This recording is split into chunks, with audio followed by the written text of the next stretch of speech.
আর একটা নতুন বছরের শুরু 2026 সাল। আজকে 1 তারিখ জানুয়ারির এবং সকাল সকাল অফিস যাচ্ছি। তো বিষয়টা হচ্ছে যে নতুন বছর নিয়ে সবারই প্ল্যান থাকে, অনেকেরই অনেক চিন্তাভাবনা থাকে এই বছরকে নিয়ে। গত বছরে যা কিছু হয়েছে সেগুলোর ভুল টুল শুধরে নতুন বছরে প্ল্যান থাকে সেগুলো যেন না হয়, আরও সফলতার জন্য চিন্তাভাবনা থাকে।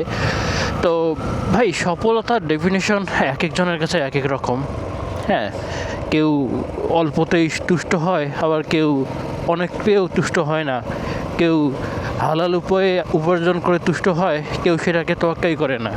তো আমাদের বা আমার পক্ষ থেকে একটাই রিকমেন্ড থাকবে যে সম্পদ কখনো আপনাকে কি বলে ভালো মানুষ বানাবে না, সম্পদ কখনো না।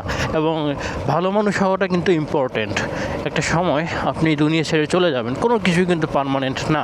এত সম্পদ, এত টাকা করি আপনি নিয়ে কবরে যাইতে পারবেন না, বা মাটির নিচে, হ্যাঁ, এগুলোর কোনো বেনিফিট আপনি পাবেন না। যেমন এই দুনিয়া বেশি টাকা থাকলে বেশি প্রায়োরিটি পাওয়া যায়, তো আপনি মরে গেলে কিন্তু সব শেষ। তো আমার মনে হয় যে প্রায়োরিটি থাকা উচিত যে হালাল উপায়ে উপার্জন করা।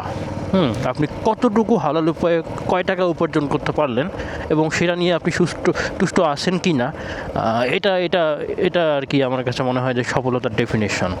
হ্যাঁ, হারাম উপার্জন বর্জন করুন, এটাই হোক আমাদের এই বছরের মোটিভেশন বা লক্ষ্য। আল্লাহ হাফেজ।